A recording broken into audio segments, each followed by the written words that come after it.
Mr. DJ. Good morning, everyone. Good morning. Welcome to the Toronto Spirit Society. In this blessed and sunny Sunday, after the rain, there always comes the sun and the good weather. It's a good metaphor for life, right? After all the struggles, there's always sunshine coming. Even for the Canadian winter, we have that. Today we are back here to learn a bit more about Spiritism, which means learning about Christianity, learning about the laws of God. And also, especially today, as we do once a month, we are also here to not only feed our souls, but feed our bodies, our bellies. So today there's a special challenge for our speaker, Sandra, because after the lecture there's a delicious lunch. So today is what we call our lunch and learn. So we invite everyone after the lecture to stay and enjoy the lunch with us. Except for those on the internet, my apologies. Ekaterina, you can enjoy the lunch virtually just yet. We didn't invent that technology yet. So maybe a few more years ahead. But that's the plan for today. So we will start as we do usually. We'll ask our friend, I got the blank mind, Felipe, for reading the initial text reading for us. And then we will do the initial prayer. And after that, we'll have Sandra with the lecture for today. And this month we are studying about the works of Emmanuel, who is the spirit guide of Chico Xavier. And we are every month until the end of the year, we are studying one of his books. And today, Sandra will speak about one particular topic related to the book, from the book, Religion of the Spirits. So very interesting topics for us from now until the end of the year. So without further ado, I would like to ask Felipe to start with the reading. Good morning, everyone. This is excerpt of the book Coffee of Light, the Francisco Cândido Xavier, Emmanuel is spiritual author. It's entitled In Face of Death. Have you not heard that beyond death, the loved spirit that departed goes on living and fighting? Your tears are drops of gall in his cup of hope. Your afflictions are thorns to be implanted in his heart. Your destructive sorrow is like snow of distress that will freeze his dreams. Your inert sadness is a shadow that darkens his new path. As much as the separation tears apart your sensitive soul, rise and move on, honoring him with confidence, with the faithful execution of the tasks that the world has reserved you. Deserting suffering doesn't count, because escapism is always the dilation of the labyrinth thrown at us by our lack of vigilance, compelling us to spend a longer time recovering the right direction. Recall that the law of renovation impacts everyone and helps those who preceded you in the great journey, with the value of your resignation and the strength of your faith, unabated at work, our unchanging path to triumph. Convert pain into lesson and longing into consolation, because from other vibrational fields, the unforgettable affections follow your steps, rejoicing in your solitary victories, the doors to the insiders of your inner world. All trials aim at improving the student, and for now, we are but mere apprentices on earth, garnering knowledge and virtue in gradual and laborious ascent to eternal life. God, the supreme wisdom and supreme goodness, would not create intelligence and love, beauty and life, to throw them into darkness. Observe around your own steps. Every night in the world is followed by the splendor of dawn. the harsh winter is followed by the spring brimming with rebirth and flowering. The caterpillar that crawls on the ground today, tomorrow will be free in space with the multicolored wings of a butterfly. Nothing perishes. Everything changes toward the infinite goodness. Thus, understanding the truth, treasuring its blessings, let's learn to find in death the great portal of life, and we will be incorporating in our own spirit the eternal light of the glorious immortality.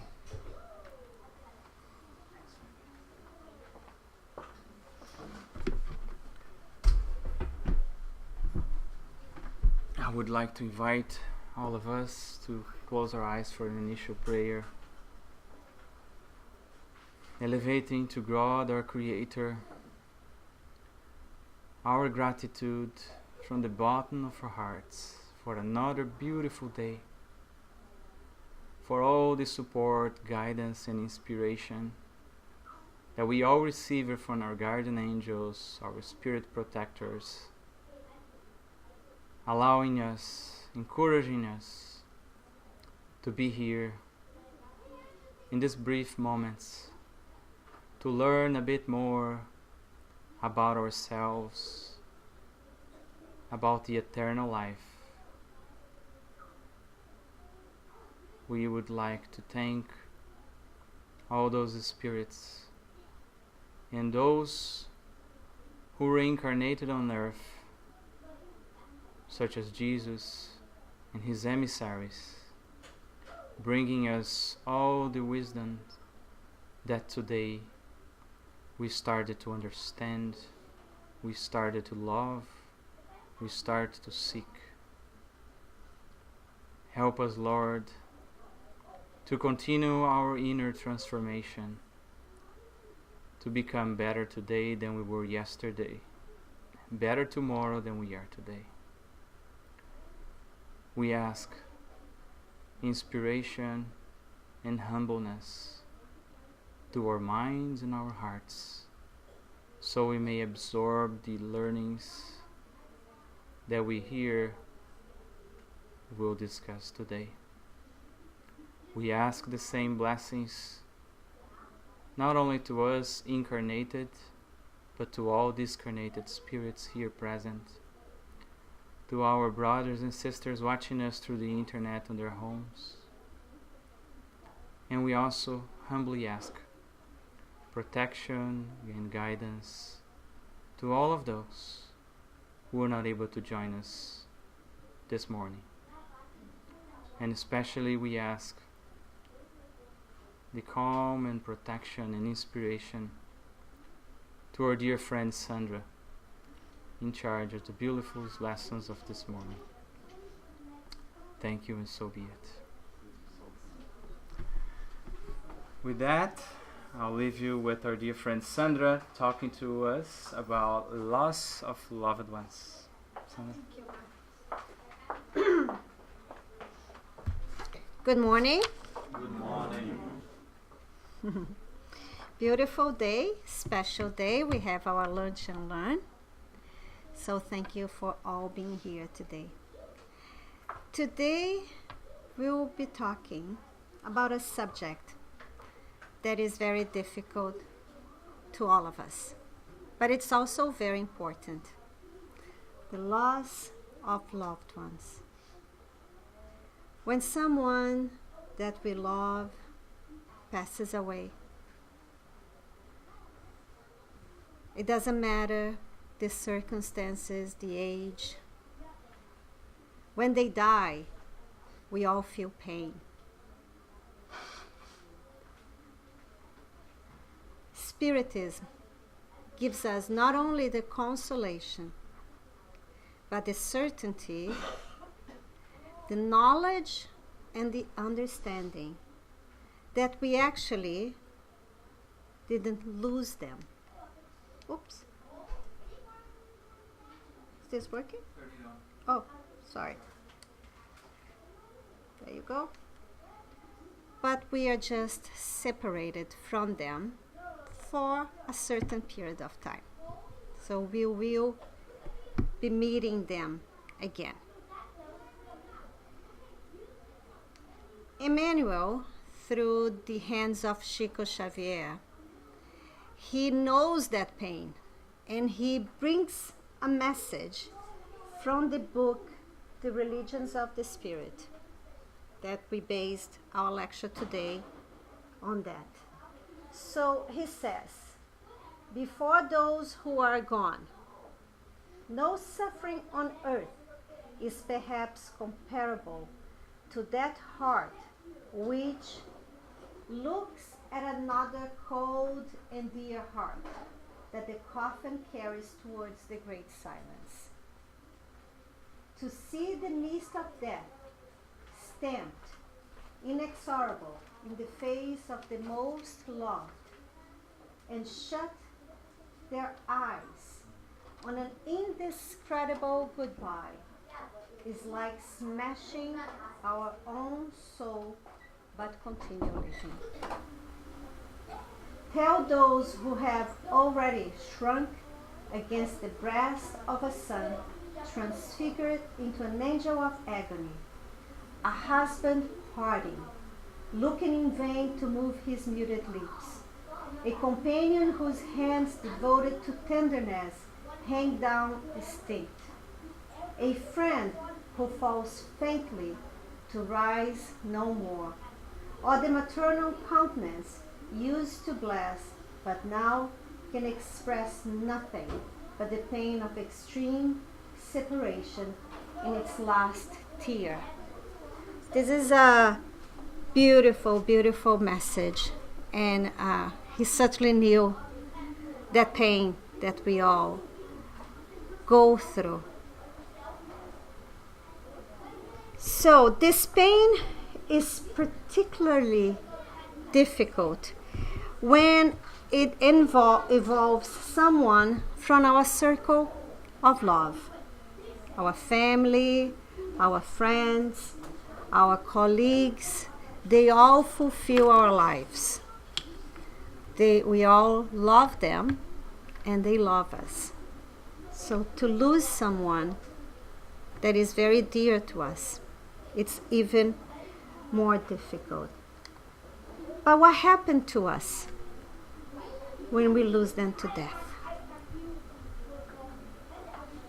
Most of our emotions comes from our deep fear of death. Allan Kardec, in the book Heaven and Hell, explained to us why do we fear so much death. And he says, this fear is an effect of the wisdom of providence and a consequence of the self-preservation instinct common to all living beings. Such fear is necessary as long as people are not sufficiently enlightened about the conditions of the future life. Fear acts as a counterweight to the tendency which, without its restraining force, would lead us to prematurely leave our life behind and to neglect the earthly labor that must serve for our advancement. So what Allan Kardec what Allan Kardec is saying to us is that God created us, spirits, simple and ignorant, right? And he gave us that fear of death as an instinct for self-preservation, so we don't take unnecessary risks towards our life and we can live a long life. When we become more evolved spirits, we will understand more about life and death, and this fear will disappear. Does it make sense? Okay. So, the way we have tried to deal and explain death has been through religion and cultures, different cultures. So, we try to understand death through the different religions. There are, so I'll make just a brief highlight what I'm trying to say. Different religions, they bring us different understanding what is going to happen to us once we die, right? So what I'm going to bring here is just a brief highlight of the different religions and how do they deal with death. First one, there are two philosophies. What if this is it? Nihilism and pantheism. So, nihilism it's a philosophy that believes that basically questions our very existence beyond our own thoughts. Death is imaginary as life. And the other one, pantheism, believes that the universe is God and body and soul are one. We all are going to return our energy back to the universe, to God. So in these two philosophies, there are no individuality or afterlife. The first ones believe that everything is a result of our imagination. The second one believes that we all, once we die, we all gonna disappear into small particles of energy. Well, these two philosophies, I don't think they're very comforting, are they? I don't believe so. So, some religions believe in the concept of a single life, eternal and afterlife. They are Christianity, Judaism, and Islam. Let's see. Christianity. Upon death, we'll be judged and laid and taken to heaven, hell, or the purgatory. And hell is a place of eternal punishment, and heaven is a place of eternal bliss. Then we have Judaism. Although some scholars believe in reincarnation, Jewish tradition teaches that after a single life, Judgment Day will come and it will determine our final destiny. We will resurrect from the grave for those who have proven worthy of God. So for everybody who did their deeds to God, once they die on the Judgment Day, they will resurrect from their body.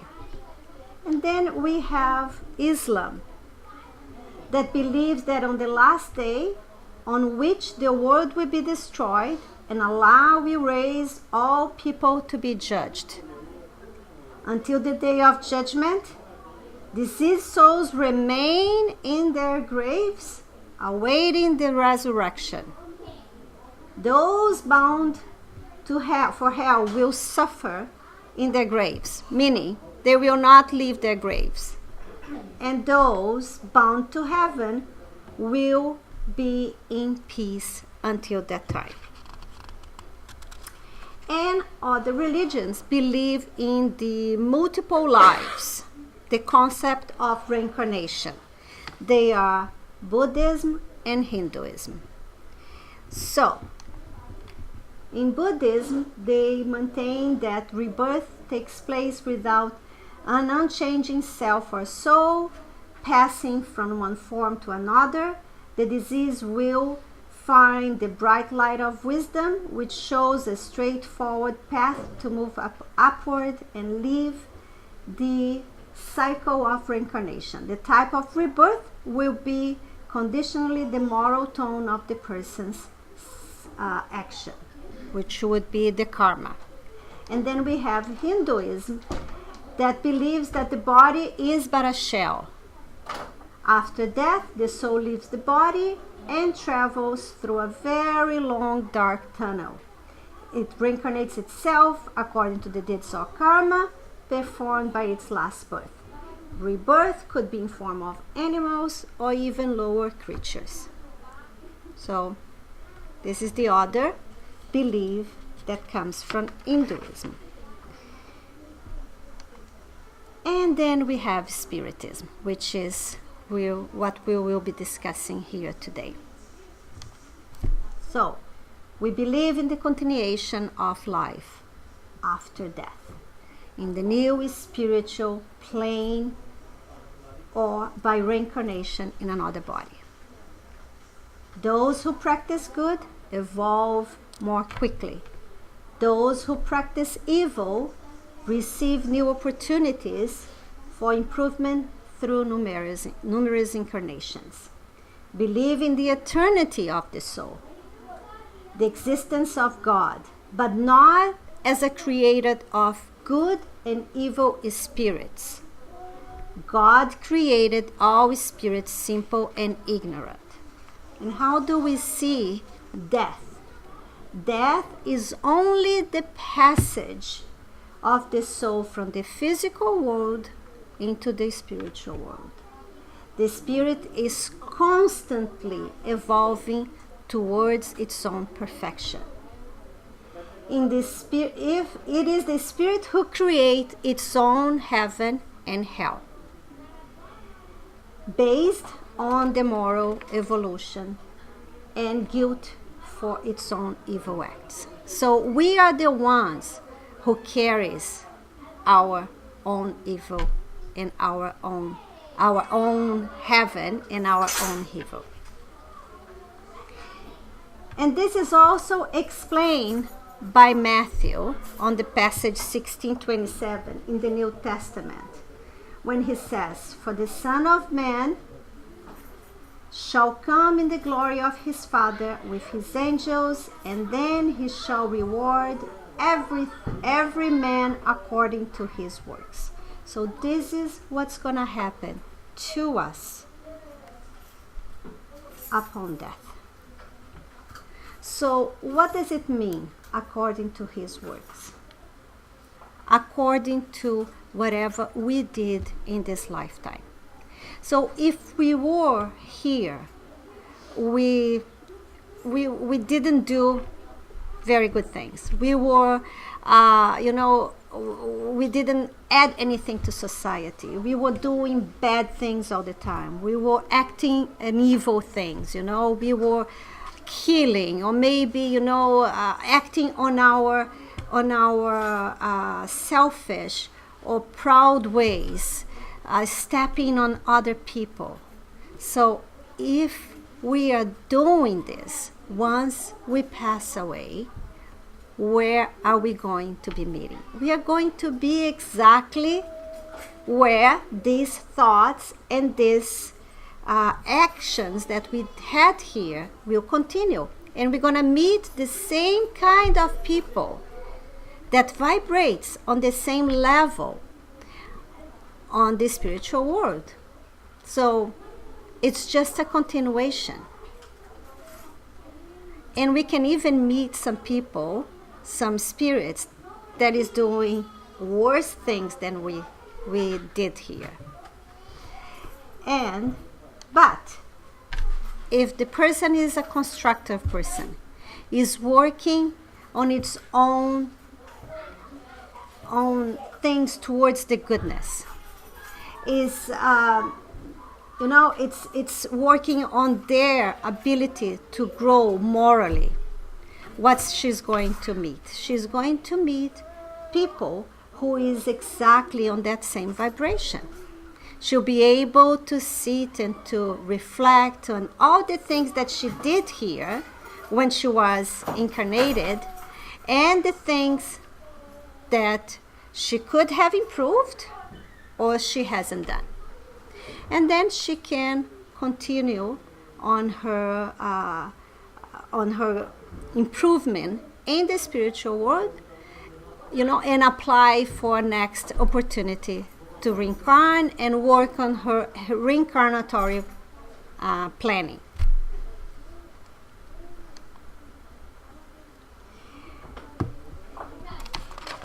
Well, whether you are Christian, Jewish, Muslim, Buddhist, Spiritist, when someone that we love dies, we all suffer.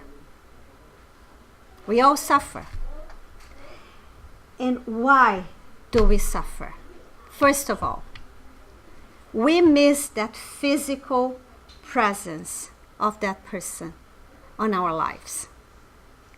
We miss them in our daily lives. You know, when you wake up in the morning and you don't see your loved one beside you, it is something that you can't control not missing. If you open the bedroom of your children and it's an empty bedroom, you can't control not to miss them. When you go through celebrations, of our daily things, celebrating whatever it is, if you celebrate Christmas, if you celebrate Thanksgiving, when you sit down, that person is not there for you to share that moment with them. Sometimes not even to talk. We, as immigrants, in a way, we have that experience, different way, but it is an experience of, being not able to be with that person all the time. But we can still call and talk to them. I remember when I used to call my mom almost every day. And I remember when my mom passed away, it was such a huge habit that I would go to the phone and I would start dialing. And then it dawns on me, oh my God, she's not here anymore. And I would hang up the phone and I would cry. Because she wasn't there anymore. I couldn't talk to her, even if she was in Brazil and I'm here. So not having them, their physical presence in our life is very, very difficult. And we suffer. How could we not? We miss their emotional support. We all go from time to time to go through, struggles in our lives. We all go through, problems or something that we really wanted to talk to that loved one.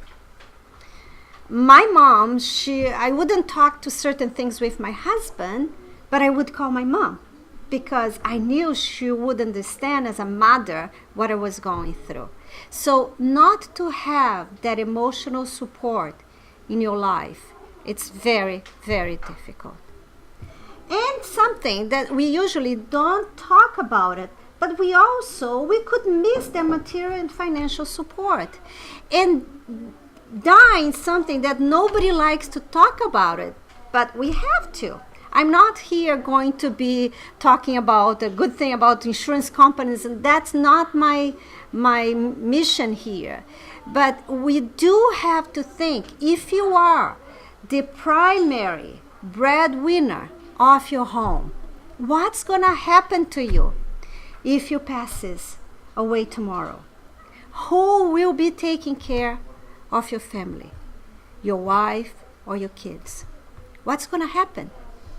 So it's something that we really have to think about it.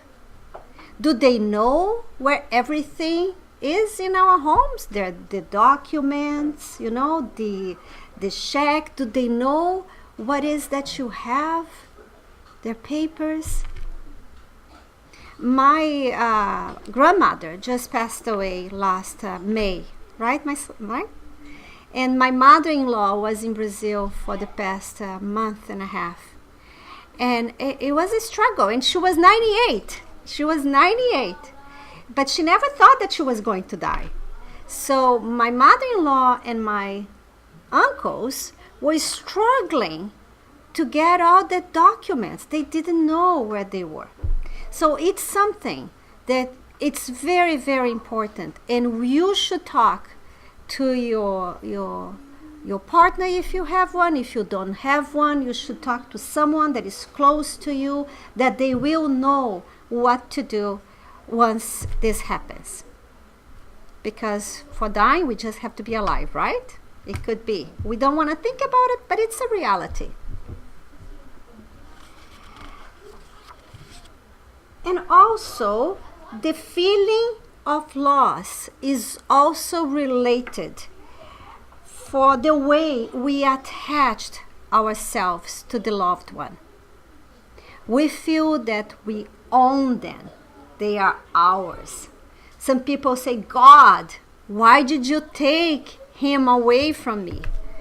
As if this belongs to you. So it's something that we all should reflect. How is this love, this feeling of love is, towards the people that is dear to us? Do I have that feeling of ownership? Do I have to know every step that my partner is doing? Do I have to know every second of his life? Is he really mine? We love to say, my husband, my wife, my children. But are they good? Do they really belong to us? Or are we sharing this journey together in a loving way? So Chico Xavier and Emmanuel brings this up to us when he says everything we have, including our affections, opportunities, resources, and titles, originally belong to God. However, it is required that we care for the area of our own obligations, because whether we want to or not, we will answer to God through the laws that govern life, the service, individuality assigned to us. In other words, everything that we have is just a loan. It doesn't belong to us. We are not going to take anything once we die. What are we going to take with us once we go? We're only going to take the things that we are doing here, our moral and our progression. Everything that we do good and everything that we do bad too. But everything else, our possessions, our loved ones, we can't take it with us.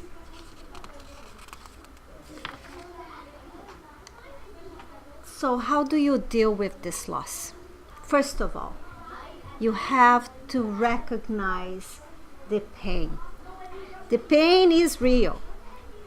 I remember that when my father passed away, I wasn't still a spiritist. I became a spiritist after he passed away. But when my mom passed away, I was already a spiritist. And I remember that I was crying a lot at her funeral. I was inconsolable. It was just so much pain.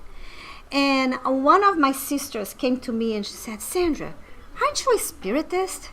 You shouldn't be crying that much. And I said, yes, I am a spiritist, but I'm also a human being. And I'm also the daughter of a mother who was very, very dear to me, whom I loved very, very much.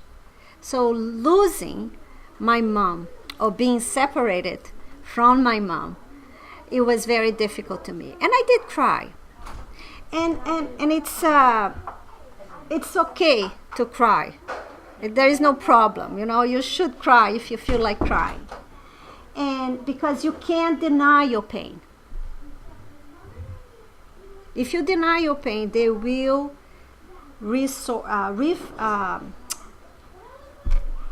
come back sometimes in different ways or in different things, through frustration, through anger, but they will come back because it's an energy. Pain is an energy, and we have to live it. It's very, very important that we live this pain.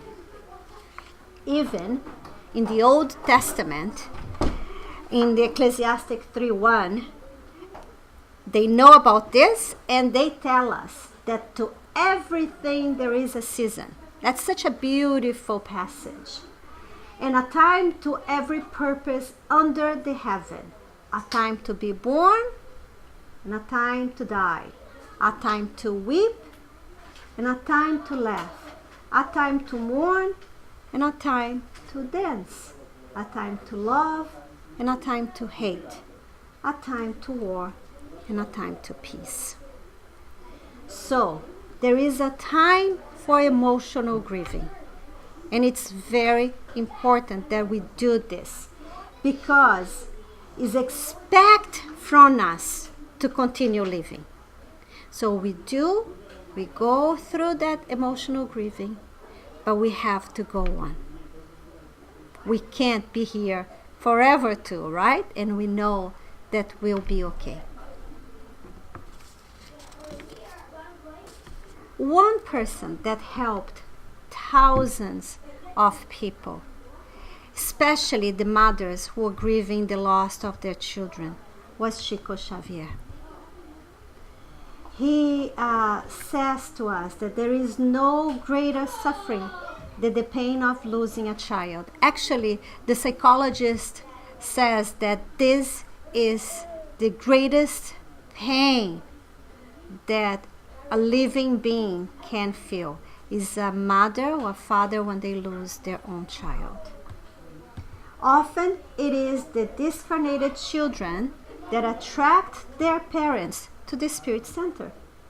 They wish to say that they have not died, that they are still alive in another dimension, that they still love them and are likely to love them forever.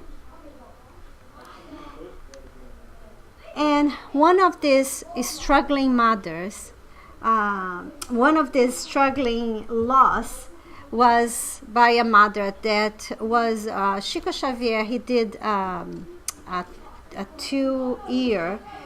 He went to the TV and he was able to get questions from people who wanted to know more about Spiritism. And they called this Pinga Fogo. That was the name of the program. And they turned that program into a movie. So the other day I was watching and I said, oh, I could use this in my lecture.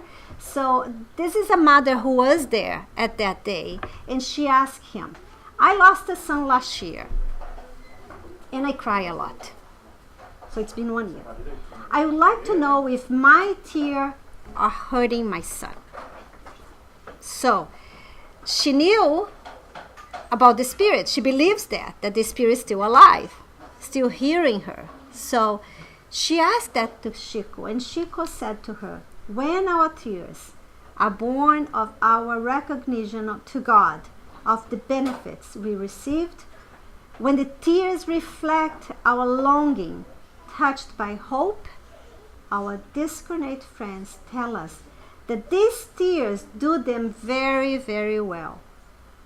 They are lights in the path of those who are remembered with great affection. So when I cry, sometimes I do something in my house that I look at we're getting older, and it's funny, because when we start getting older, we start becoming more and more like our moms. And I was doing something, I don't remember, and I look at my hand and I said, oh my God, that's my mom's hand. And I got this very emotional feeling of, missing her. And I said, oh, Mom, wherever you are, I miss you. I love you. And when I was trying to translate this, and I saw that this is a light in the path of those, and I said, oh, that's nice. It's okay, like my mom saw a beautiful, nice light path in her way today. So, but when the tears represent revolt in your part, faced with the divine purpose that we may not immediately understand, when these tears portray rebellion, these tears hurt the discarnate as much as they hurt the incarnate as well. Meaning that when we are crying because we do not accept the death of that loved one, we are just rebellion against this. They feel that.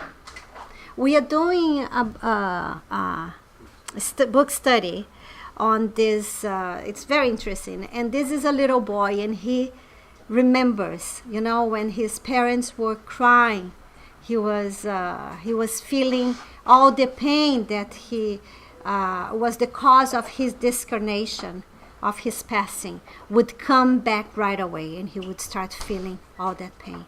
So this is what happens to the discarnate. And of course, it's also very bad for the incarnate as well, as we do not get over that feeling of pain of the loss. And if it's like psychologists, they believe that up to 2 years, it's natural. They call it, okay. It's a way that people would grieve. But after that, if you're still grieving this way, the pain becomes crystallized, and then you don't do anything else. You are just moving by that pain. So when that happens, you really need to look for help, because this is beyond the normal grieving process. And this is when we affect the most our loved ones in the spiritual world, because they see us and they feel us, so they really are hurt by our feelings, and there is nothing they can do. Can you imagine your own child? You love that child so much, and they can't come to you because you are crying because of them. They can't come to tell you, "Mom, I'm okay." So it's a frustration, but it's more than a frustration. It's a real pain. So Chico Xavier, he opened the fraternal mail. It was just an amazing spirit that God, rejoices with his passage on earth. He opened that door of communication between our loved ones who left us, who are separated from us, and us. He dedicated over more than 100 books on this subject.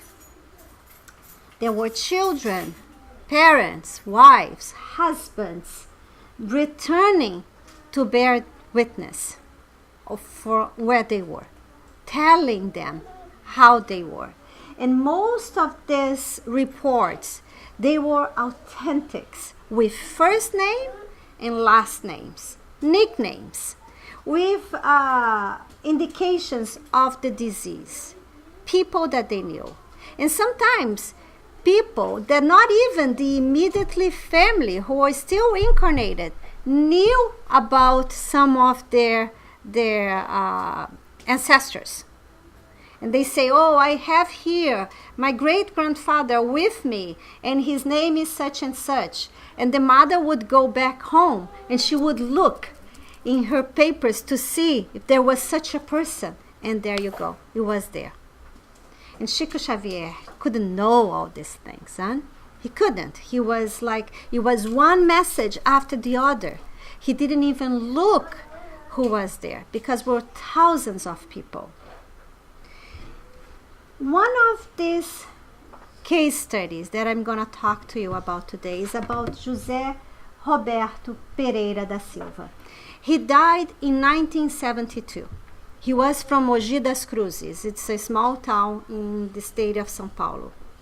He was going from Mogi to his house, and the only way that he could travel was through train. And that day, all the students were on the last two, how do you say, wagons? Carts.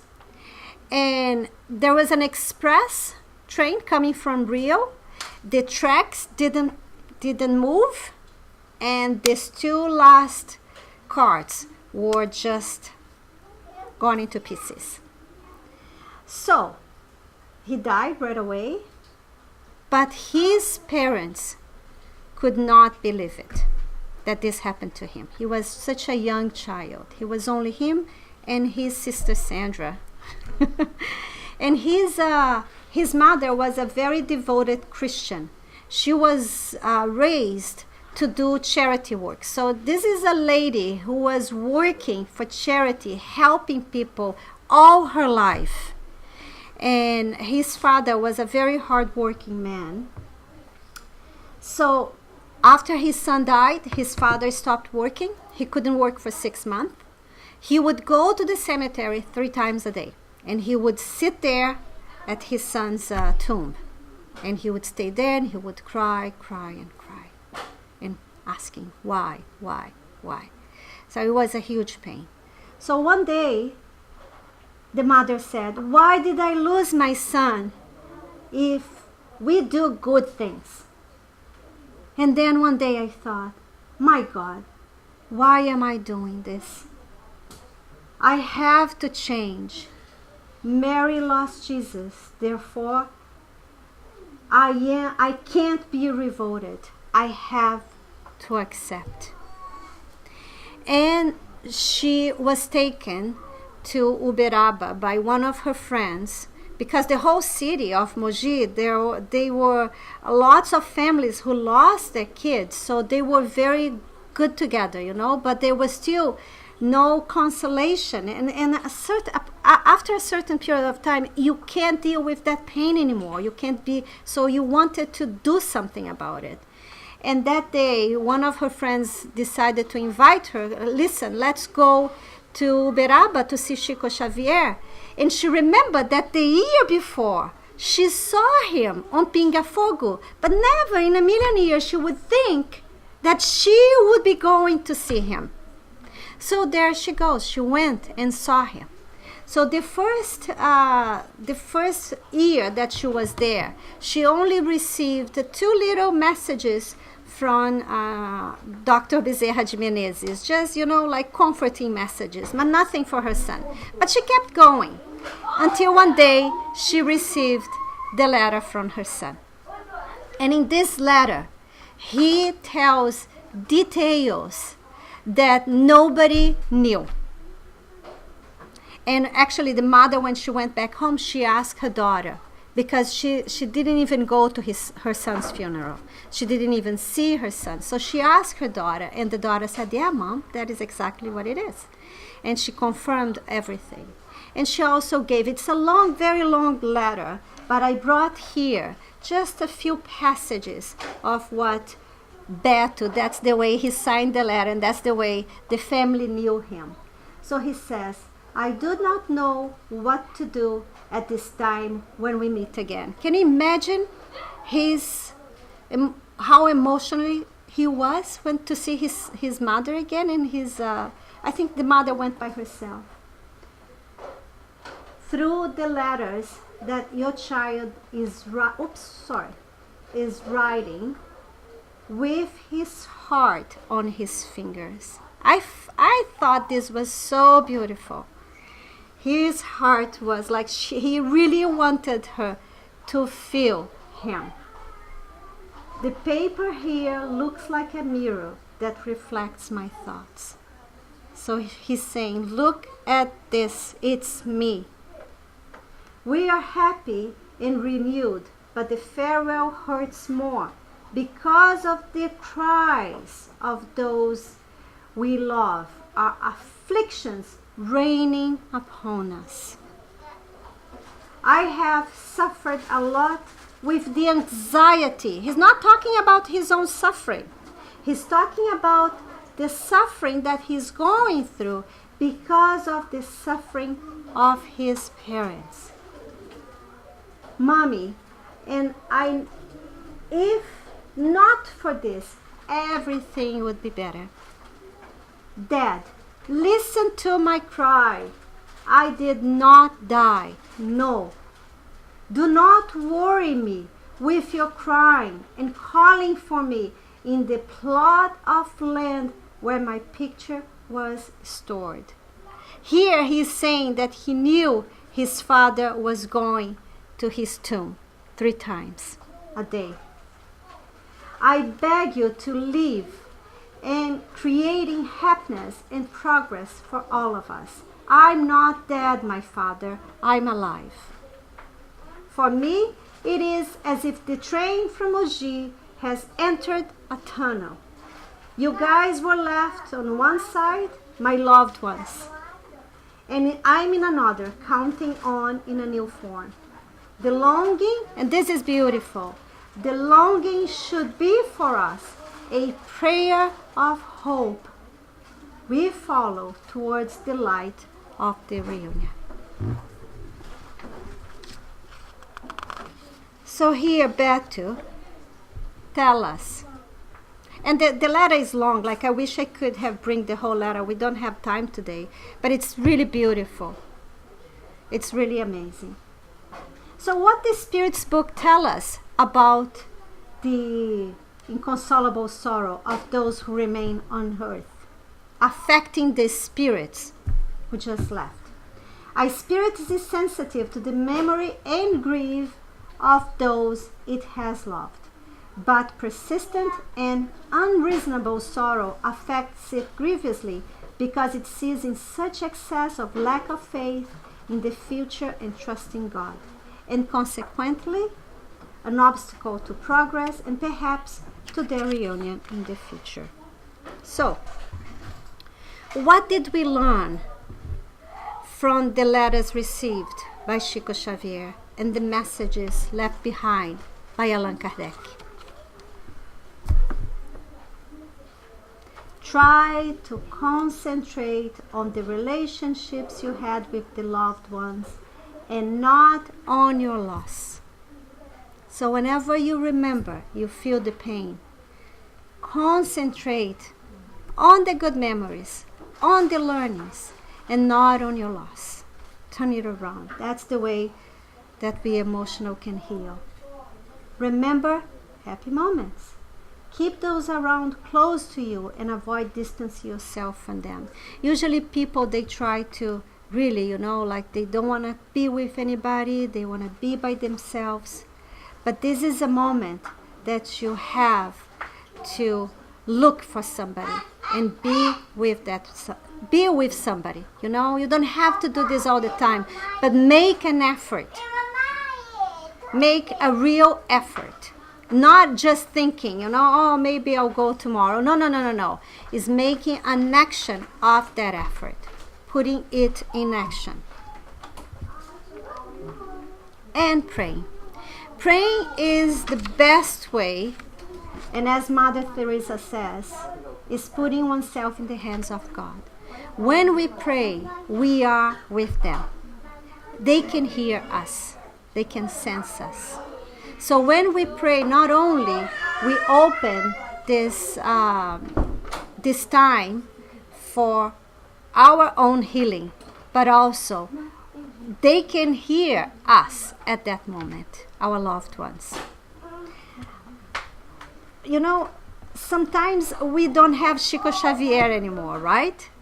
We don't have him anymore around us. So what I'm going to do if I really wanted to know about my loved ones, if that burning of pain is still, it's still in me and there's nothing I can do and I really miss that person.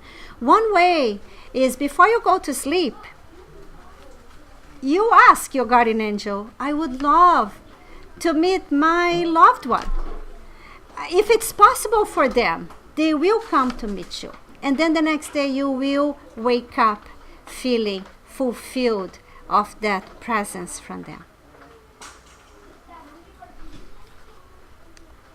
In conclusion, God does not punish and also does not reward, but establish the law of cause and effect, where we suffer the consequences of our own acts. We must transcend mere aspects of earthly lives. Plain. If we are more transcendent, what's going to happen? We'll be aspiring higher things, higher planes of levels in energy, in mental energy, in mental everything. So when you do that, if something happens to you, you'll be able, or if you die tomorrow, we'll be able to continue on this plan of action. Spiritism can help you. How? Spiritism brings the certainty that we will be together again. to die is to return home. We all know that this is not our home. We are here just passing, living our experience, trying to progress. So going back home, the real home, is going back to the spiritual world. I'm just going to say a very quick, I know everybody's looking at the watch, but it's just a quick something that I remember. I don't know if you all know Sueli Caldas Schubert. She's a great spiritist from Brazil. And one day I was watching her on one of the congresses that she was part of. And she mentioned that one of her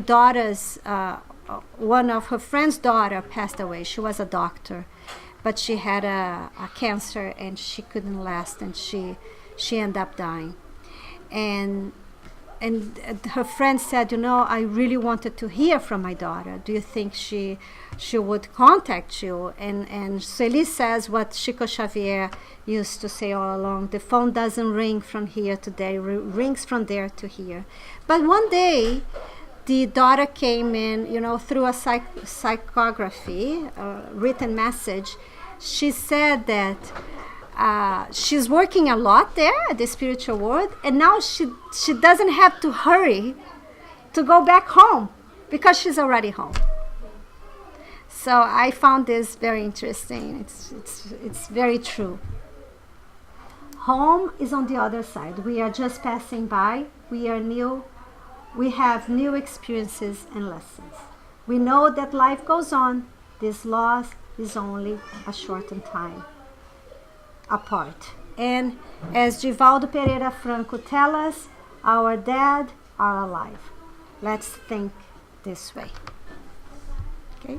Thank you very much.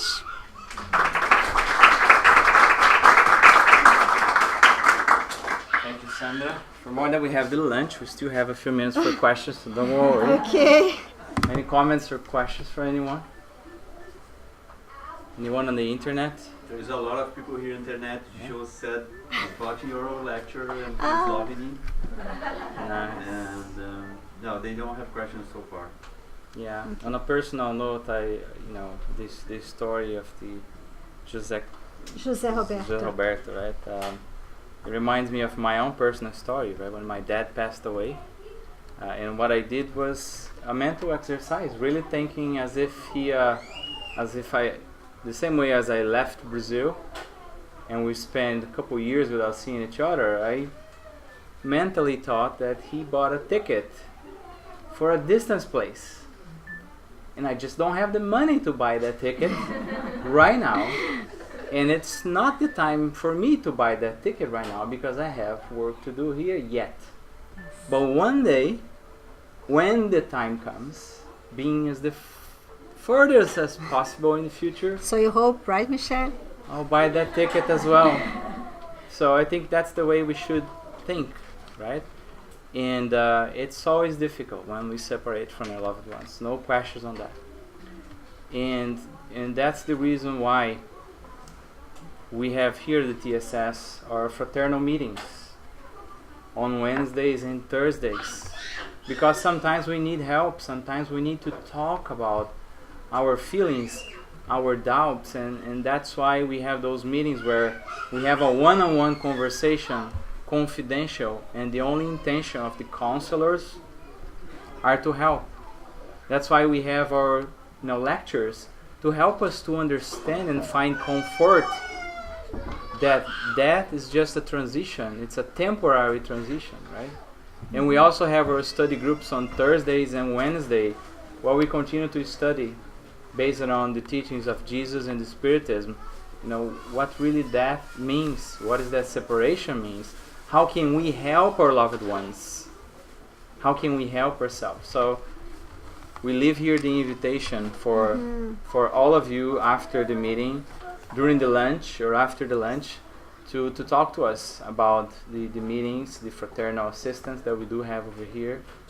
And we really hope the lecture helped all of us, certainly helped me to find a bit more console. Okay. Thank you, Sandra. Thank you. No questions? Well, thank you very I much. was just asking about like maybe out of the topic, but do we meet cats in the spiritual world too? I'm sorry? Cats. Oh, yes. We do. We do. And the Yes. pets, they have a different process for them, a different reincarnatory plan and procedure for them, right? It's I think it's a bit of a long discussion. We study on the Spirit's book on our studies a few weeks ago, but for the sake of time, I think we just need to discuss another day. Yeah. Leiquinha details. is waiting for us. My dog who passed away. Thank you, Sandra. Okay, thank you so much, everybody. So we actually don't have our passes today, our healing passes, as we usually have because of the lunch. But we would like to finish with a prayer.